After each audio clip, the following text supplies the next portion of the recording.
சபரிமலை படிக்கட்டுக்கு அடியில ஒளிஞ்சிருந்த கருப்பசாமியோட கதை தான் இது. ஒரு நாள் இரவு ஐயப்பன் கோவில்ல எல்லா பக்தர்களும் போன பிறகு கோயில சுத்தம் பண்ணிட்டு இருந்தாங்க. அப்போ ஒரு பூசாரி அந்த 18 படியும் தொடச்சிட்டு இருந்தாரு. அந்த படியில பாத்தீங்கன்னா ஒரு இடத்துல சின்ன ஒரு கேப் தெரிஞ்சிருக்கு. அந்த கேப்புக்குள்ள அவர் எட்டி பார்க்கும்போது அதுல இருந்து ஒரு கருப்பு உள்ள ஒரு முகம் தெரிஞ்சிருக்கு. அந்த முகம் பயமுறுத்துற மாதிரி இருக்கு. அதை பார்த்துட்டு உள்ள இருக்கிற தலைமை பூசாரி கிட்ட போய் சொல்லியிருக்காரு.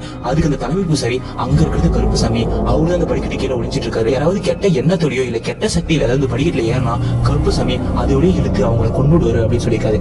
மறுநாள் கையில ஏகப்பட்ட ஐயப்பன் பக்தர்கள் அங்க வராங்க. அதுல ஒரு பக்தர் தான் ராஜேந்திரன். அவரோட மனைவி பாத்தீங்கன்னா கர்ப்பமா இருக்கா. ஆனா ஒரு பிரச்சனை இருக்கு. ஒண்ணு குழந்தையை காப்பாற்ற முடியும், இல்லைன்னா அம்மாவை காப்பாற்ற முடியும். ரெண்டு பேருக்குமே எதுவுமே ஆகக்கூடாது அப்படின்றதுக்காக தான் இவர் ஐயப்பன் கோயிலுக்கே மாலை போட்டு இருக்காரு. அவர் அந்த படி ஏறிட்டு போது கால் தடுக்கி கீழே விளையாடு. அப்பதான் அந்த கேப்ப பாக்குறாரு. அதுல இருந்து கருப்பசாமி வந்து உனக்கு உன் குழந்தை நல்லபடியா பார்க்க போது, நீ ஒன்னும் பயப்படாம சந்தோஷமா படி ஏறிப்போ அப்படின்னு சொல்லியிருக்காங்க. அவரும் ஐயப்பன் கோயில் போயிட்டு வீட்டுக்கு வந்து பார்த்தா அவருக்கு குழந்தை பார்த்திருக்கு. அவரோட மனைவியும் சரி அவரோட குழந்தையும் சரி ரெண்டு பேருமே சந்தோஷமா இருந்திருக்காங்க. அந்த குழந்தையோட முழுகிற ஐயப்பன் சாயல் மாதிரி ஒரு தழும்பு இருந்திருக்கு. அந்த குழந்தைக்கு ஒரு மணிகண்டன் அப்படின்னு பேரும் வச்சிருக்கு.